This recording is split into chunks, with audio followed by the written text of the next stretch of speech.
I love my wife more than anything. She is very, very pretty. Just, oof, I love her. How's it going, church? Pastor Caleb here. Hope you're having a fantastic week. Wanted to take a moment just to remind you that this weekend is the finale of our At the Movies series.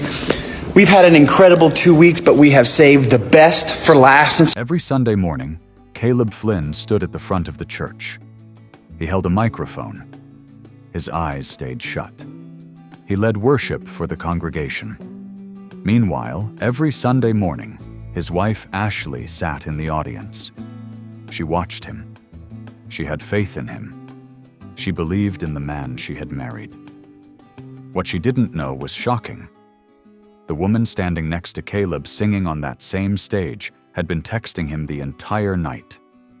The same night he ended Ashley's life. Ashley Flynn loved this small town. She worked here as a teacher. She coached kids here. She brought up her 2 daughters here with love. But on February 16th, 2026, something tragic happened. Ashley died in the house she called home, while her 2 little girls slept just rooms away. Her husband dialed 911 and told the police someone had broken in. He claimed a stranger did it, said he had no clue who or why.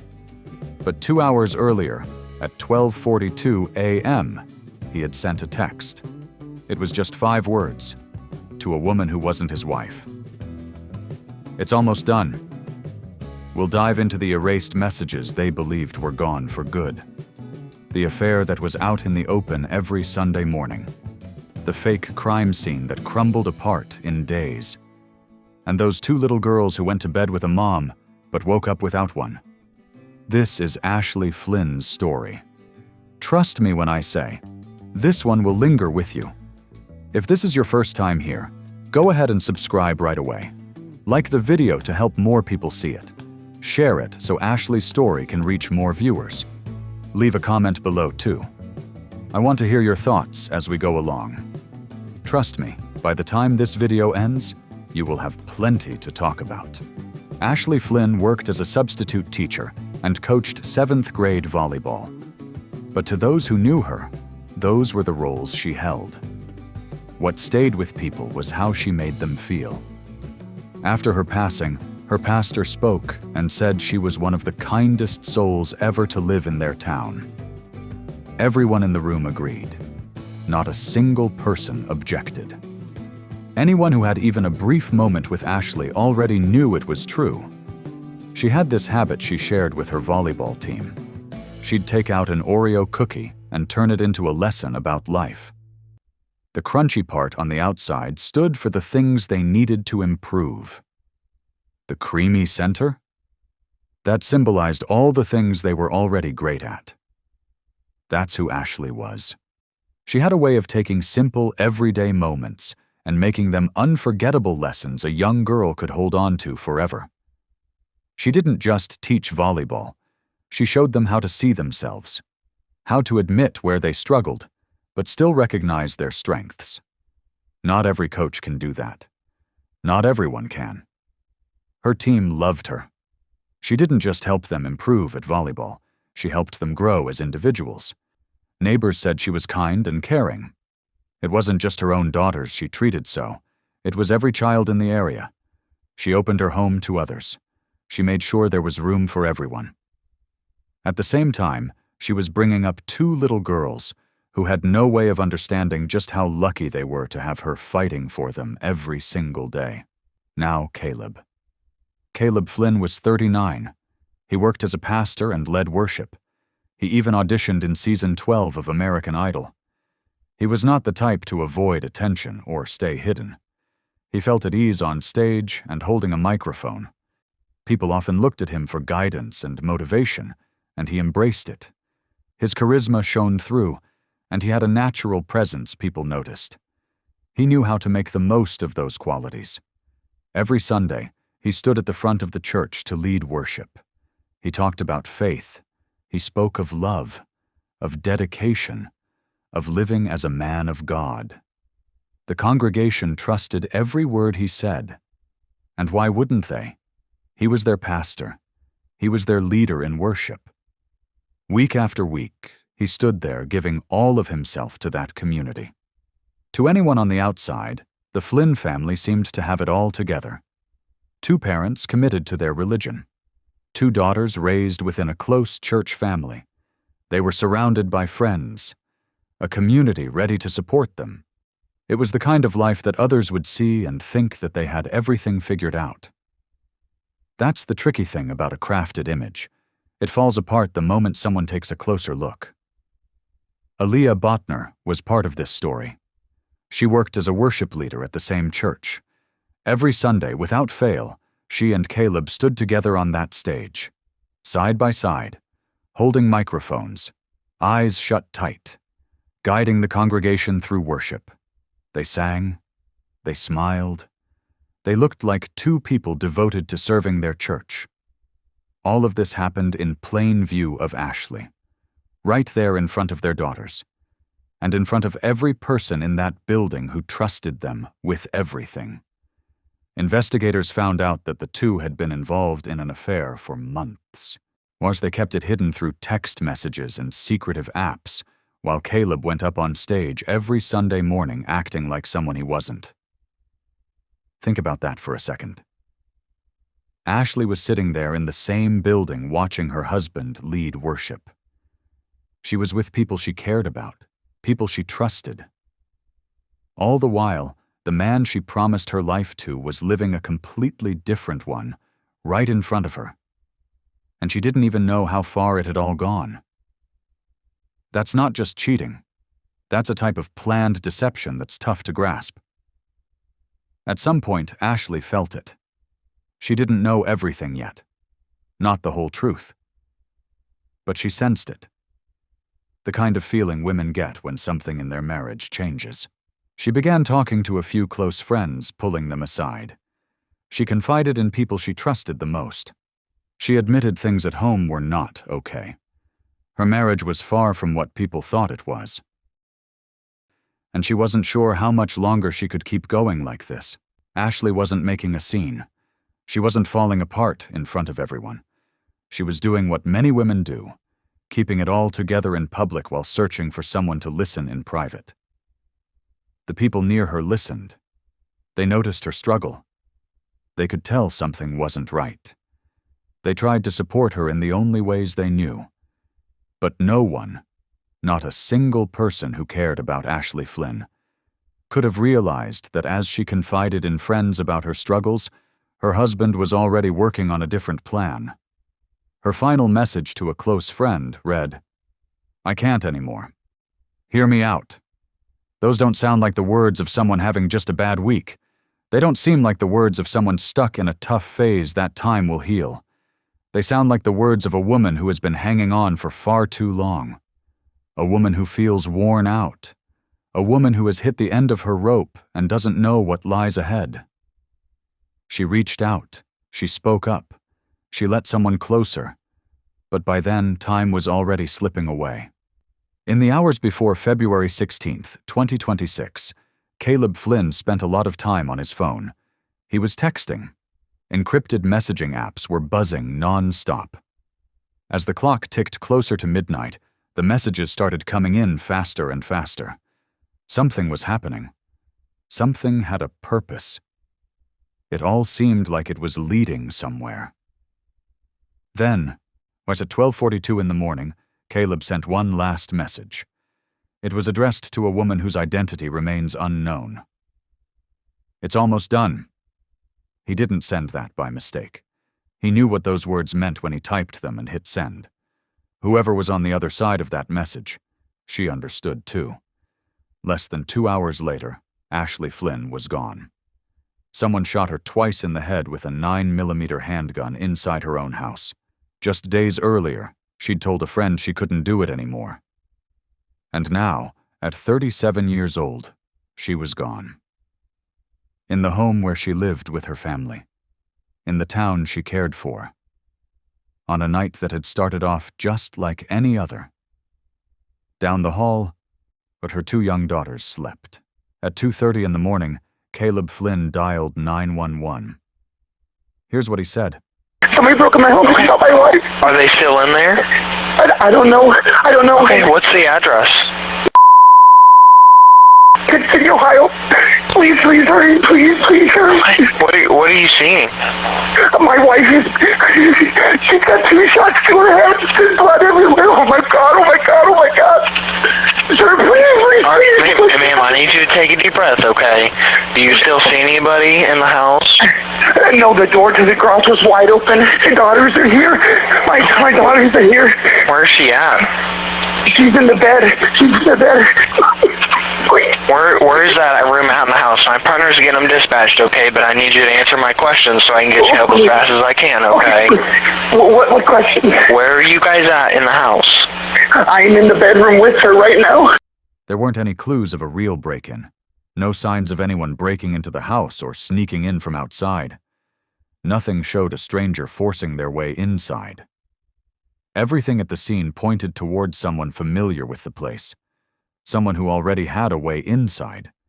Someone who had been there before the garage door even opened. That's when the calls began.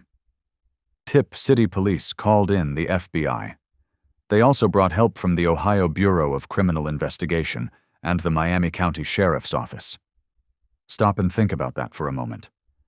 When so many agencies focus on one house in a quiet little town, it speaks volumes about the seriousness of the situation they thought they were handling. This didn't seem like just a case of a burglary gone wrong. Authorities were treating it as what they believed it was. Police Chief Gregory Atkins went on camera and spoke to the community. He made it clear that his department would follow the trail of evidence, not guesses, not hearsay. Evidence. He reassured everyone that Ashley's family deserved a complete, professional, and caring investigation. They believed it and got straight to work. The digital forensics team dug into Caleb's phone records, and what they uncovered turned everything upside down. The texts from the days and hours before that night. The secretive apps. The growing intensity of the conversations as the clock ticked closer to midnight. Every single clue pushed them toward the same conclusion. But then they uncovered something else. Evidence Caleb had tried to erase. Old, deleted messages. He deleted them from his device. He thought they were gone for good. Thought that was the end of it all. But that is not how digital forensics works. Deleting does not make something disappear. Investigators recovered every single one of those conversations and added them to the evidence. And those messages did more than just confirm his affair with Aaliyah Botner. They handed investigators something even worse. A step-by-step timeline. A precise and undeniable log of exchanges leading right up to the hours before Ashley's death. When prosecutors examined those messages, they called it what it was. Evidence tampering. A calculated effort to erase the truth. To hide what was said, what was plotted, and what was put into action. When you delete your messages, and your wife is found dead that very night, people are going to ask questions. Those questions don't just disappear. On February 19th, 2026, police arrested Caleb Flynn just 3 days after Ashley was discovered. They charged him with murder, 2 counts of felonious assault, and 2 counts of evidence tampering. He was the pastor, or the worship leader, the man who stood on stage giving Sunday sermons about love and loyalty. Now he sat in handcuffs. The next day, February 20th, he appeared before a judge and pleaded not guilty. All right, this is case 26 CRA 285, Caleb C. Flynn. Mr. Flynn, you have several charges here. Count 1 is a murder charge, is a count felony of the first degree. Count 2 is 2 and 3 are both felonious assault charges, second-degree felonies. Count 4 is tampering with evidence, a third-degree felony, and that's count 4. Count 5 is tampering with evidence, a third-degree felony. Mr. Faulkner? Your Honor, Mr. Flynn would tender pleas of not guilty and would ask for this matter to be scheduled for a preliminary hearing. Mr. Flynn is residing in Tipp City. He doesn't own a commercial flooring company. He he is not on probation, community control, he has no other charges pending against him, has no criminal history. We would ask the court to establish reasonable bonds. Mr. Flynn, we're going to set your case for a preliminary hearing for next week on February 26th at 1 p.m. You do have the right to have an attorney to represent you. If you cannot afford one, you can apply to the public defender's office and they'll determine if you're eligible for a court-appointed attorney. Do you understand all of that? Yes, sir. Is there anything you'd like to say to the court with regards to a bond in this case? I'm so sorry you cut out there. Is there anything you'd like to tell the court with respect to bond in this case? I don't really understand that. So Okay, so the court has to establish a bond, sir, to ensure that your appearance, okay? So the court will establish a bond and you have the right to tell me, hey, I'm not a flight risk, I am a flight risk, or anything of that nature. Is there anything you would want to tell me about that? Sir, I just want to take care of my daughters. I'm not at risk. I understand. Okay. Standing there in the courtroom, amidst everything unfolding, he claimed he wanted to care for his daughters. The daughters who lost their mother, and prosecutors blame him for it. His lawyers described the arrest as hasty and unfair. They claimed the evidence had been misunderstood and insisted their client should receive a fair trial. While all this unfolded in legal offices and police departments, life in Tipp City started unraveling. A prayer service happened. People who cared about Ashley gathered at the Christian Life Center in Dayton to honor her memory in the way she deserved. Not by focusing on how she passed away, but by remembering how she lived. School counselors were there to talk with students who needed support. Ashley's students needed someone. Her volleyball team needed someone. All the young people in the town who admired her needed a way to deal with their pain. After Ashley passed, one person in the community said something that hit hard. Her daughters didn't just lose their mom. Now they've lost their dad too. The heart of this story lies in those two young girls. They were inside that house the night it all unfolded. They weren't harmed, but they were there. And now they're left growing up without a mom who cared about them more than anything in the world, and without a dad who is now locked away in prison. None of this was their choice. None of this was fair to them. At the end of everything, what did any of this even achieve? The affair, the erased texts, the fake crime scene, and that short 5-word message. What did it bring to anyone? Ashley is gone. Those girls have to go on without her. And the town, once so comfortable and secure, does not feel quite right anymore.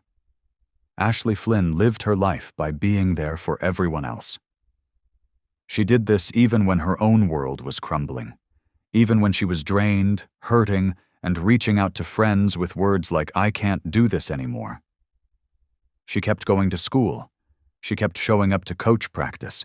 She kept smiling, creating room for those around her. She told her closest loved ones that something was wrong. They listened. But they didn't realize how little time was left. If there's one lesson from Ashley's story, it's this. When someone says they are struggling, pause. Stop everything you're doing. Put your phone down. Look them in the eye. Listen to them. Don't assume they'll feel better in the morning. Don't believe there is always more time. Sometimes there simply isn't.